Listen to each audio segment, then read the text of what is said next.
Fisherfolk, business operators and a member of the political directorate are sounding the alarm this evening over what appears to be another beach access dispute. And as you'll hear in this report, the situation is once again looming in Trelawney, this time at the Jacob Taylor Beach. Jamaican flags fluttering in the breeze and waves kissing fishing boats. It's almost the perfect day in paradise. But it isn't. These men marching militantly towards a notice signals something is troubling them, and they are convinced it's another attempted beach grab. This is craziness that is going on in our country. Our country is for the people. And I've been here and I've seen tourists who came back to this country like 10 times. And I said to the visitor, why did you keep on coming back to Jamaica? And they said to me, it's because of the people. It's because of the people. Our people are the nicest people, but our people have nothing at all. Nothing. And the little that we have, you want to take it away? I was here when the notice came and I'm just as devastated. You know, I can't feel it as much, but you know, the land, the people, the fishermen, the shops, everything needs to be protected. They say this notice to quit sign is the first such communication they are seeing. They do not know who are the interested parties, but they are sure they need intervention from the highest levels in the country to stop this before it goes any further. Mr. Andrew Ornis, I'm saying to you, please come and talk to us because we are people. We are flesh and blood just like you. The fishermen, small restaurant and shop operators say generations of their families have depended on this beach. Therefore, if any sale is being considered, they must be at the forefront. My mom died 20 years, so my mom used to do business here a long time ago. So me come and take over and I run business same way for the family and everybody, you know. Yeah, and we there, so and for the longest while I'm here, I never see anyone else coming in like from the government to help us, right? So I have my place here. You think that we should be the first person to get the first preference to get the property is selling, you see me? So we don't understand how you go sell the property behind person that was on the property for years. This issue comes hot on the heels of another land dispute just a few minutes away in Cooper's Pen. And PNP constituency chairman for Northern Trelawney, Dennis Meadows, is convinced this is no coincidence. This is not unrelated to what happened down the road from here at Cooper's Pen. In my view, this is another exercise of private interest acquiring prime property like Jacob Taylor Beach. Many of you have been here in excess of 50 years. You have made your lives there. You have cleared the land. This was, as somebody said earlier, was woodland. And you all, by your own sweat and blood, you came here and you cleared the land, which now make it attractive for private interests. And we're saying we're not working with that. And furthermore, if you look at the notices, it is not dated and it's not signed appropriately, which raise the question of the legitimacy of these notices. Something tells me somebody's trying or testing the waters.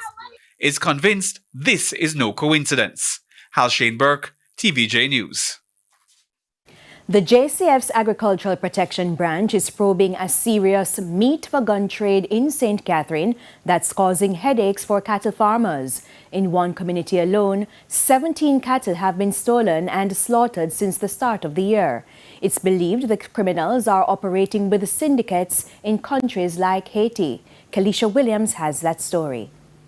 Clear skies in Colbeck, St. Catherine, but vultures signaling that something dark and sinister has happened in the farming community. As they cut down the fence and bring her across the gully, bring her up and slaughter her and get it out here.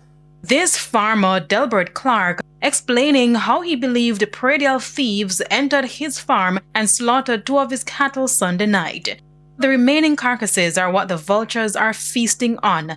A heartbreak for farmers who say they've lost millions. When the mother cow giving suck, they can leave the calf, a 5-month-old calf, and leave. Another farmer, Paul McCullough, also lost 2 of his cows the same night in the same area. Night, me hear cows say, that I'm a big bull, like I said, I sit down. how bull.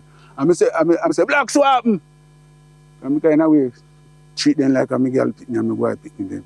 So me say black swap. And you hear him say nothing more again. But by daylight Monday morning, the tragedy was revealed. He told our news team the animals were two of his healthiest on the farm, valued at over $1 million. He red and big and broad, so and Miss Nicey. That's the next one. I say, me love her go. When me come, me not see them. The farmers have been playing a cat and mouse game with thieves since the start of the year. In fact, they told us 17 animals have been slaughtered by criminals since January, valuing at $6 million. While the police have been constantly patrolling the area, the farmers are losing hope. There was a metal gate. If you look down there, you see a metal gate. Because a man meet accident, running car in there, mash up it. Police take him where can away. And up till now, me don't get a £6 out of it to fix back. However, head of the Agricultural Protection Branch, SSP Oral Pasco, told our news team that several strategies have been employed by the police to combat predial larceny in the community since the start of the year. And he believes a major criminal operation is driving the acts in the community. Based on intelligence gathered, suggests that some of these incidents may be linked to an illicit meat for gun trade, whereby stolen livestock is slaughtered in exchange for illegal firearms and ammunition in neighboring countries, and in particular Haiti. The remaining 8 animals valued at approximately 1.6 million Jamaican dollars were recovered by the JCF APB members, Area 5 members, working with the local stations in partnership with the local farmers. And of course, these would have been returned to their rightful owners. No arrest has been made for larceny of cattle in the Colbeck area, but the police say they are following several leads. Kalisha Williams, TVJ News.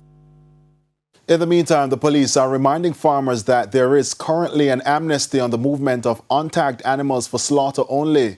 SSP Pasco said farmers can make use of the amnesty to cover some of their expenses. He added that the system is so designed to root out criminals and to safeguard the island's meat supply. However, the requirement is that they must show proof of ownership, and in particular, if it's purchased, they must provide the RADA receipt with certain details and description of the animals on it. And of course, the officers will do a trace, and once everything is clear, you will be allowed to proceed. So this is an initiative by the Ministry of Agriculture, Fisheries and Mining in collaboration with the JCF. Justice Minister Delroy Chuck says several new courts will be built in the coming years. He gave the update at the Judiciary Strategic Retreat. Cabinet has agreed to build 4 new courts, 2 of which are absolutely needed right away. That is in Westmoreland and St. Elizabeth, and also in Trelawney and St. Anne. So 4 new courts will be built within the next 2 years, I hope, on the Nara. So my great hope is that with Morant Bay being finished hopefully by next year, within the next 2 years, we should have at least 8 new courts in addition to the few that have been built over the past few years. And Minister Chuck also provided an update on the relocation of the Westmoreland Parish Court, which was damaged during Hurricane Melissa. I'm happy to report that in Westmoreland, the Parish Court has been severely damaged. We have now entered into a contract to rent what would have been a plaza that the Westmoreland Court will be moved over. And I'm happy to report, Mrs. Cameron Anglin, that the contract has been signed now. And the keys, if you have not yet received it, it will be passed on to you certainly early this week.